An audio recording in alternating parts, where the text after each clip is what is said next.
Hey guys, welcome back to Spector Creative. I'm your host, Scott Toy Guru Neitlich, and I want to talk about a big announcement that came out this week in the world of action figure collecting. Is that Disney extended their licensing agreement with Hasbro for all of their kind of major IP, big ones being Marvel and Star Wars, which honestly is something I actually did not see coming. I thought with the recent change of the DC license from McFarlane to Mattel that we were probably seeing much more of a ripple effect. This tends to happen a lot in the toy industry, is when one major license switches companies, the others kind of tend to follow it. It's sort of like every 10 years you see this jump.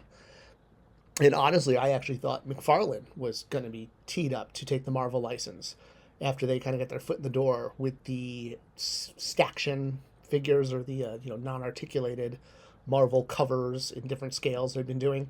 A lot of times toy companies will do something like an off scale like that just to get their foot in the door with a licensor in order to one day hopefully extend that license. Very common strategy.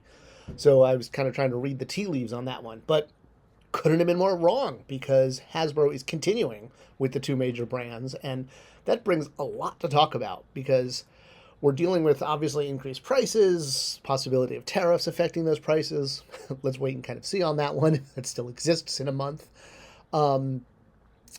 But I think one of the bigger things is there's sort of an odd, it's like a sense of relief, but at the same time, a sense of, I want to say cringe. The relief is the fact that the lines we've been collecting are going to continue in the same scale, the same style. A lot of us, I think, were thinking that there was a good, we knew this license was being reviewed, and if it didn't renew like this, then yes, 2026 probably would have been the last year for things like Marvel Legends, possibly even Black Series, and Star Wars and all that. And, a lot of us were like, okay, well, now we only have like 1 year left for them to finish off these key teams.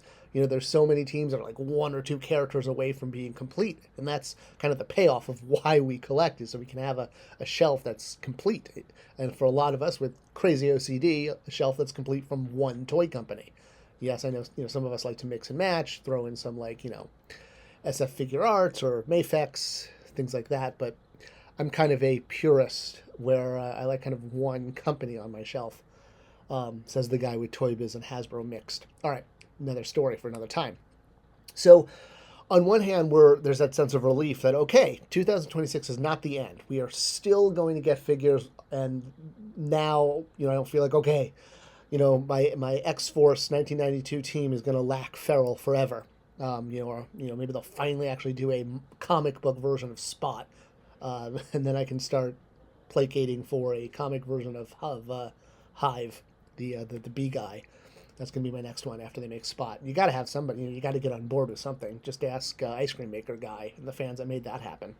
That's a YouTube video for another time. All right, so while we have the relief of knowing that, okay, now there's a much better chance that we're going to finish off these teams that we've been collecting for 20 years, the fact is we're looking at much higher prices. And that's not Hasbro's fault. It is not. That has to do with the industry, and it has to do with, again, costs of production, labor costs, licensing costs, royalties, that kind of thing.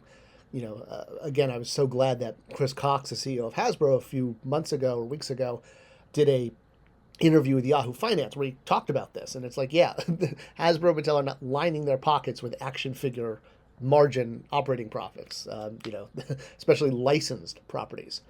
Now, you might say, okay, well, why did they continue with the license if, the prices are just going up, and even Hasbro's talking about wanting to get out of action figures entirely and just become a licensor like Disney is?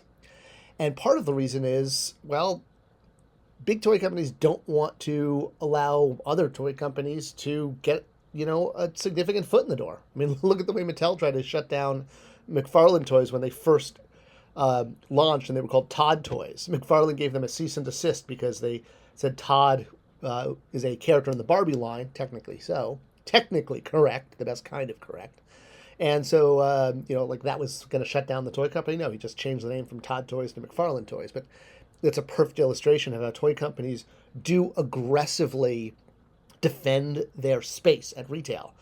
And giving up the Star Wars and Marvel license, even though the new content is not performing as well as the old, there's two major reasons to keep it. One, the vintage content is evergreen. I mean, just look at how much Hasbro is doing for Star Wars with Episode 4 at this time. And even if the new Marvel movies aren't generating, you can sell classic Spider-Man toys and classic Deadpool and classic Captain America and Iron Man, from here till Doomsday, no pun intended. So if another toy company, whether it's McFarlane or a small company or even Spin getting their foot in the door with DC,